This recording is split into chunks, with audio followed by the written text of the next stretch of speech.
Everyone welcome back to our channel. तर आज या व्हिडिओमध्ये आपण class 9 standard maths 2 practice set 5.5 याला बघणार आहोत. याच्यामध्ये आज आपण या प्रॅक्टिस सेटमध्ये 4 क्वेश्चन आहेत. तर आपण पहिले 2 क्वेश्चन या लेक्चरमध्ये बघणार आहोत.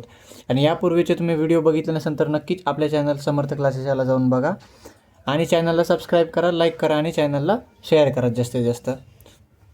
तर आपण पहिला क्वेश्चन बघून घेऊया. तर ह्या प्रॅक्टिस सेट 2 थेरमच्या बेसिसवर आहे, मिड पॉईंट थेरम आणि converse of mid point theorem. तर आपण सुरुवातीला एक थेरम समजून घेऊया, मिड पॉईंट थेरम काय असतो ते. आता मिड पॉईंट थेरम म्हणजे काय? Mid point theorem of triangle. तर आपल्याला इथे एक ट्रायंगल दिला आहे, ट्रायंगल ABC, आणि त्याच्यामध्ये एक साईड दिली आहे PQ.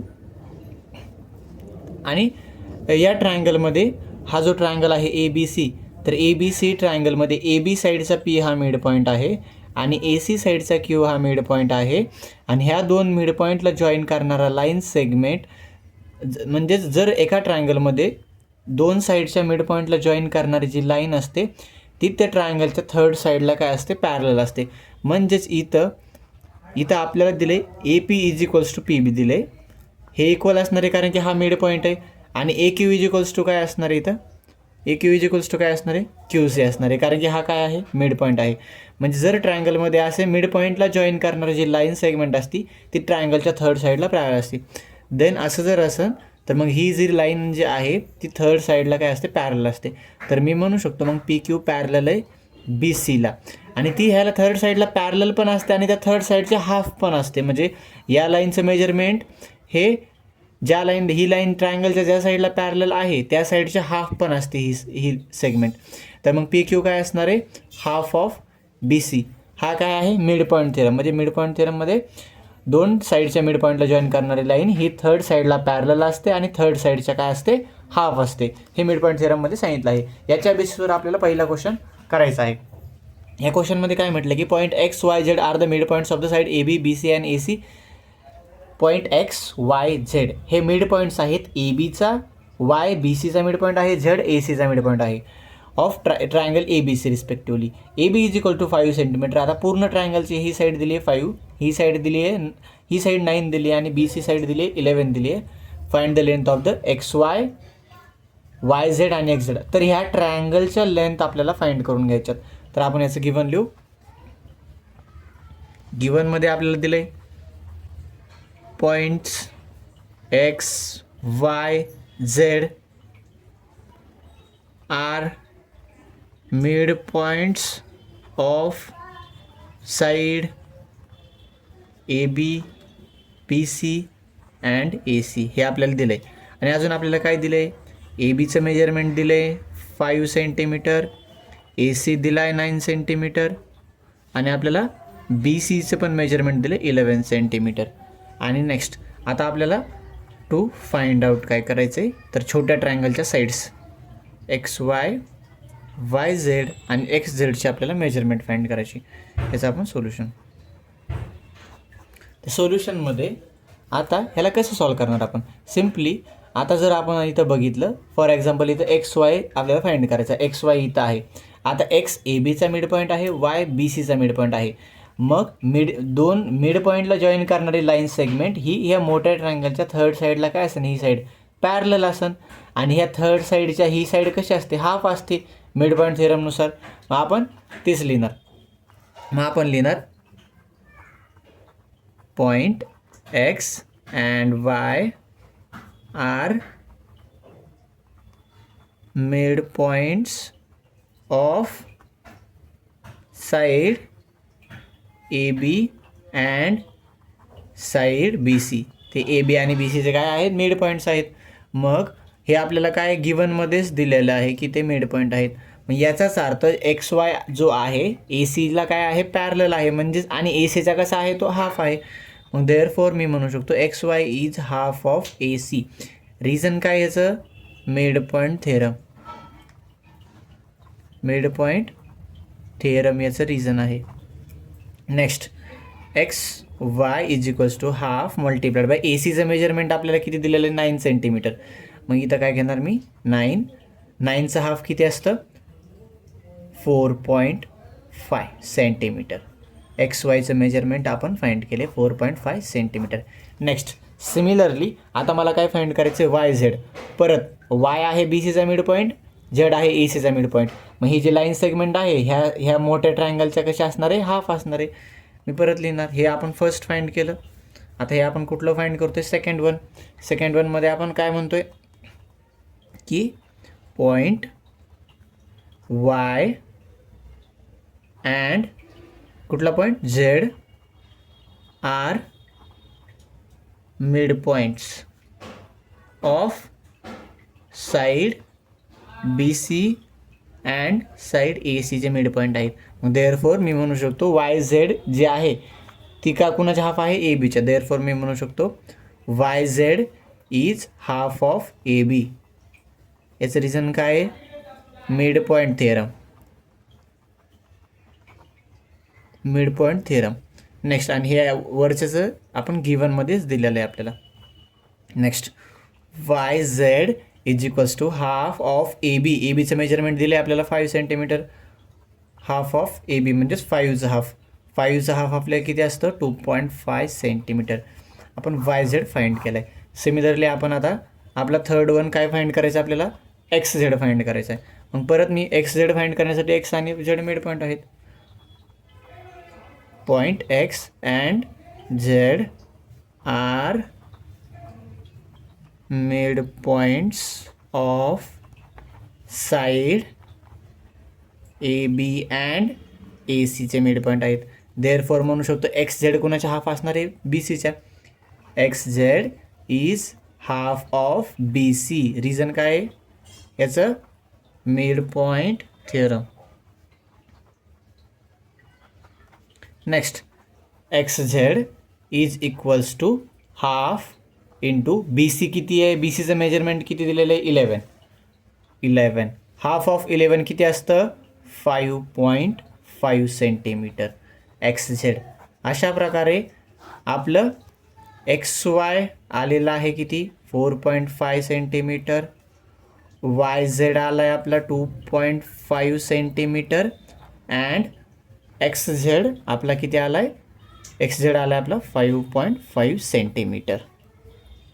सेकंड क्वेश्चन आहे. हा क्वेश्चन करण्याच्या पूर्वी आपल्याला converse of mid point theorem लागणार आहे या क्वेश्चनमध्ये. त्यामुळे आपण तो थिअरम समजून घेऊया. तर converse of mid point theorem काय सांगतोय, कॉन्व्हर्स ऑफ मिड पॉईंट थिअरममध्ये आपल्याला एका ट्रायंगलच्या एका साईडचा मिड पॉईंट दिलेला असतो. मग हा मिड पॉईंट आहे, ए मिड पॉईंट आहे ए क्यू साईड, पी क्यू साईडचा. मग ए पी आणि ए क्यू काय असणार आहे, इक्वल असतं. नंतर आपल्याला अजून ह्या मिड पॉईंटमधून निघणारी जी लाईन सेगमेंट आहे ती ट्रायंगलच्या ह्या साईडला काय आहे, पॅरलल आहे. हे पण आपल्याला इथं दिलेलं असतं. आणि आपल्याला मग असं जर असन तर मग ही जी लाईन सेगमेंट ज्या थर्ड साईडवर जाते त्या थर्ड साईडला पण ती लाईन सेगमेंट काय करते, इक्वली डिवाईड करते, म्हणजे बायसेक्ट करते. म्हणजेच इथं बी काय झाला, पी आरचा मिड पॉईंट झाला. तर मग असं जर असेल तर मी म्हणू शकतो P B is equals with B R. हे दोन डिस्टन्स काय असणार, इक्वल. कारण की आता कॉन्व्हर्स ऑफ मिड पॉईंट थिअरमला परत एकदा आपण बघूया. तर एखाद्या ट्रायंगलमध्ये एखाद्या साईडचा मिड पॉईंट दिलेला असतो, त्यामुळे त्या दोन साईडचे दोन इक्वल पार्ट झालेले असतात. आणि त्याच मिड पॉईंटमधून निघणारा जो लाईन सेगमेंट आहे तो ट्रायंगलच्या ह्या साईडला एका साईडला काय असतो, पॅरलल असतो. तर मग जर एक साईड ट्रायंगलचा तो लाईन सेगमेंट पॅरलल असेल एका साईडला आणि त्या ट्रायंगलचे एका साईडचे दोन इक्वल पार्ट झाले असेल तर हा जो लाईन सेगमेंट आहे थर्ड साईडला पण इक्वल पार्ट्समध्ये डिवाईड करतो. म्हणजे थर्ड साईडचे पण दोन इक्वल पार्ट होतात. म्हणजेच P B is equals to काय होईल, बी आर होईल. नेक्स्ट, सिमिलरली या ट्रायंगलमध्ये सुद्धा आपल्याला काय दिलं आहे की A Q is equal to C Q. A Q आणि सी क्यू हे दोन इक्वल पार्ट्स आहेत, एक म्हणजेच हा मिड पॉईंट झाला. आणि पी क्यू पॅरलल आहे बी सीला. मग याचा अर्थ मग हा पी क्यू लाईन सेगमेंट या लाईन सेगमेंटवर या साईडवर गेला आहे त्या साईडचे पण दोन इक्वल पार्ट्स आहेत. मग इथं पण म्हणू शकतो मी ए पी आणि पी बी काय इथं इक्वल आहे. A P is equals with P B. हा आहे converse of mid point theorem. तर हा क्वेश्चन बघूया आपण. Quadrilateral P Q R S and quadrilateral M N R L are rectangle. हा मोठावाला पी क्यू आर एस आणि एम एन आर एल हे दोन रेक्टँगल आहेत. If point M is the mid point of the side P R. M हा P R या डायगोनलचा काय आहे, मिड पॉईंट आहे. Then prove that. आपल्याला प्रूव्ह करायचे की S L is equal to L R आणि L N is equal to half of S Q. आधी आपण गिव्हन लिहून घेऊया. गिवनमध्ये काय दिले आपल्याला, quadrilateral PQRS and quadrilateral MNRL. हे काय आहेत, रेक्टँगल्स आहेत. नेक्स्ट आपल्याला अजून काय दिलं आहे, M is mid point of side PR, हे पण आपल्याला दिलेलं आहे. आता आपल्याला टू प्रूफ काय करायचं आहे, तर आपल्याला प्रूफ करायचे, दोन गोष्टी प्रूफ करायच्यात. SL is equals to LR आणि next LN is half of SQ, हे आपल्याला प्रूफ करायचं, हे देखील. नेक्स्ट आता आपण याचं प्रूफ बघूया. तर प्रूफमध्ये कसं करणार आपण, सगळ्यात पहिलं SL is equal to LR, म्हणजे हे डिस्टन्स आणि हे डिस्टन्स आपल्याला इक्वल दाखवायचे. तर ते कसं दाखवणार, तर जर आपण या ट्रायंगलचा विचार केला, कुठला ट्रायंगल, RSP या ट्रायंगलचा विचार केला, ह्या मोठ्यावाल्या ट्रायंगलचा, तर आपल्याला ऑलरेडी सांगितले की हा मिड पॉईंट आहे M गिवनमध्येच, म्हणजे ह्या ट्रायंगलचे हे दोन पार्ट्स काय झाले, इक्वल. आणि जर आपण ह्या मिड पॉईंटमधून निघणारा लाईन सेगमेंट या ट्रायंगलच्या मोठ्या साईडला जर आपण पॅरलल दाखवला, तर ऑब्वियसली मग हा लाईन सेगमेंट ज्या लाईनवर चालला आहे ट्रायंगलच्या, त्या दोन लाईनचे पण इक्वल पार्ट होणार, म्हणजेच SL is equal to LR आपलं काय होणार, प्रूफ होणार. पण आपल्याला हे, मग त्यामुळं आपल्याला ह्या दोन लाईनला पॅरलल आधी दाखवावं लागेल. तर मी म्हणू शकतो हे रेक्टँगल आहेत, तर हा पण अँगल 90 आहे आणि ह्या छोट्या रेक्टँगलचा हा पण अँगल 90 आहे. मी म्हणू शकतो angle S is equals with angle L. S angle कोणासोबत, L इक्वल्स, आणि दोघांचं पण मेजरमेंट किती असणार आहे, 90 डिग्री. कारण की ते रिझन काय आहे, ते अँगल्स ऑफ रेक्टँगल, ते रेक्टँगलचे काय आहेत, अँगल्स, कुठल्या रेक्टँगलचे, rectangle PQRS and rectangle MNRL, या दोन रेक्टँगलचे ते काय आहेत, रेक्टँगलचे काय आहेत, ते अँगल्स आहेत, त्यामध्ये काय असणार, 90 डिग्री असणार. नेक्स्ट आता जर तुम्ही नीट बघितलं, तर या दोन लाईन आणि ही एक ट्रान्सवर्सल आहे, ही काय आहे, ट्रान्सवर्सल आहे. आणि मग हे कुठल्या प्रकारचे अँगल झाले, इथं एक F बनतोय, असा F बनतोय. हे दोन अँगल कुठल्या प्रकारचे झाले, हे तर करस्पॉन्डिंग अँगल झाले. आणि करस्पॉन्डिंग अँगल जर इक्वल असतील, तर याचाच अर्थ हे दोन लाईन कशा असतील, मग ह्या दोन लाईन पॅरल असतील. जर आपल्याला करस्पॉन्डिंग अँगल टेस्टनुसार तेच आपण लिहिणार आहोत. बट आपण असं म्हणू शकतो, angle S and angle L are corresponding angle.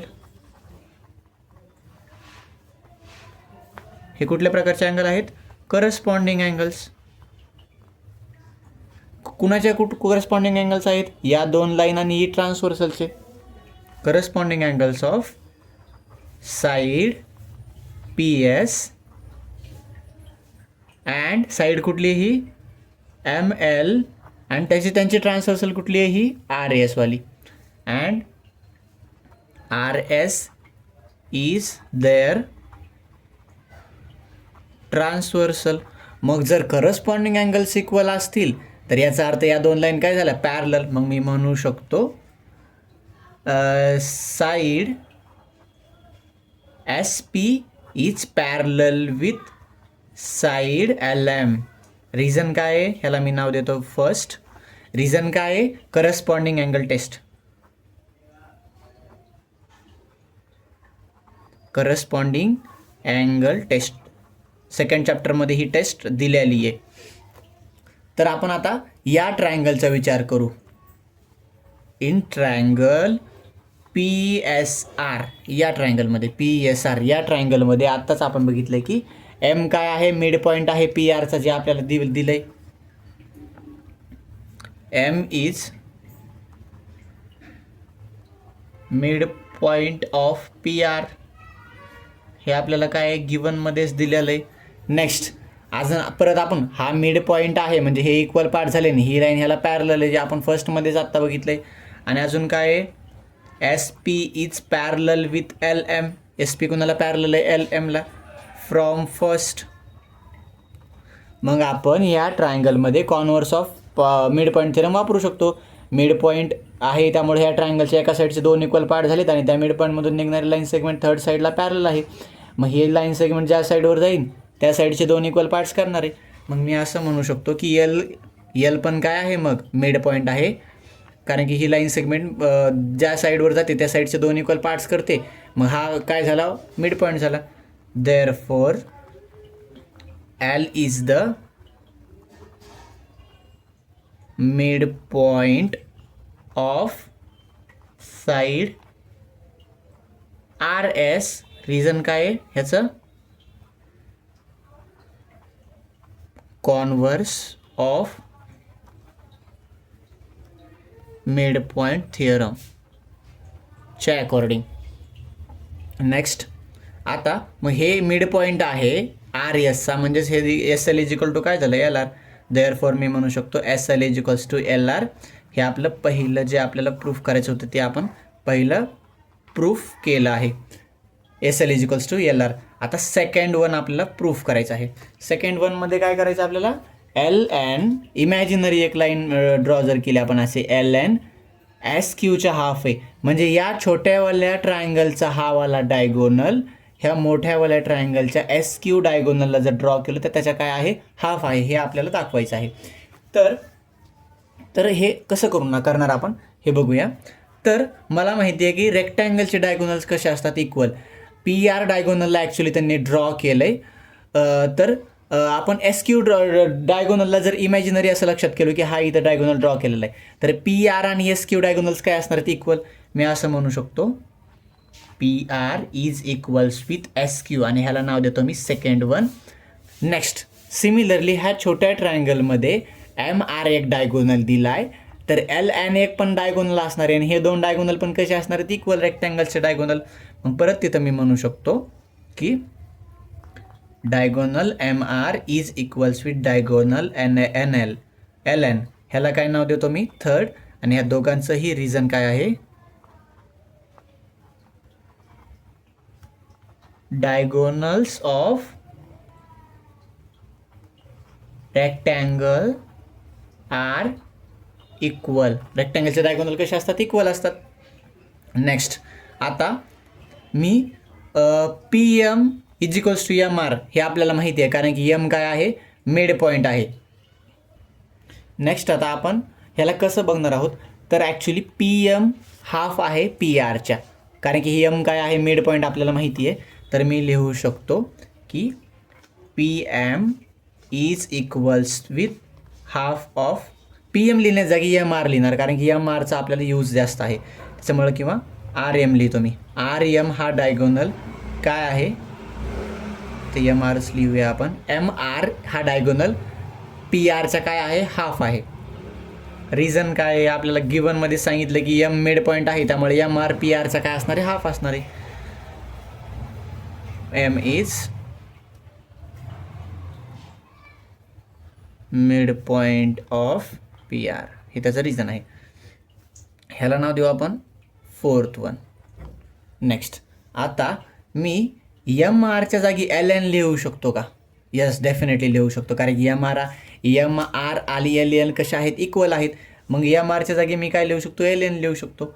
मग एम आरच्या जागी मी काय लिहितो, L N is equals with half of P R. आता हे कुठून घेतलं मी, फ्रॉम. पहिली गोष्ट हाफ पी आर कुठून घेतलं मी, चौथ्या इक्वेशनवरून. मग फ्रॉम फोर्थ. आणि एल एन एम आरच्या जागी मी एल एन कसं का इथं पुट केलं, कारण की थर्डमध्ये सांगितलं की एम आर आणि एल एन काय आहेत, इक्वल आहेत. त्यामुळे मी एम आर जागी एल एन फ्रॉम थर्ड, याच्यावरून मी हे घेतले. आता हे जे इक्वेशन तयार झाले ह्याला आपण नाव देऊ फिफ्थ वन. आता नेक्स्ट, आता L N is equals to half P R आहे, पण पी आर आणि एस क्यू इक्वल आहेत का, येस. पी आर हा डायगोनल एस क्यू या डायगोनल सोबत इक्वल आहे, मोठ्या रेक्टँगलचा डायगोनल. त्याच्यामुळं L N as it is ठेवलं मी, half into P R. P आरच्या जागी मी काय पुट करणार, एस क्यू. आपल्याला थर्डमध्ये सेकंडमध्ये आपण लिहिलेले. आता परत फ्रॉम, हे कुठून घेतलं मी, हा एल एन कुठून ते घेतलेलं आहे मी, फिफ्थ वनमधून, त्यामुळं फ्रॉम फिफ्थ. आणि हाफ एस क्यू, पी आरच्या जागी एस क्यू कुठून मी इथं पुट केलं आहे, तर मला सेकंड वनमध्ये मला माहिती आहे की पी आरच्या जागी एस क्यू आहे, P R S Q equal आहे, त्यामुळे मी इथं पुट केले फ्रॉम फिफ्थ अँड सेकंड. आणि देअरफॉर जे आपल्याला प्रूफ करायचं होतं तेच की एल एन जे आहे एस क्यूच्या हाफ प्रूफ झालेलं आहे. देअरफॉर मी म्हणू शकतो L N is half of S Q. हे जे आपलं सेकंड वन आहे ते पण आपण प्रूफ केलेलं आहे.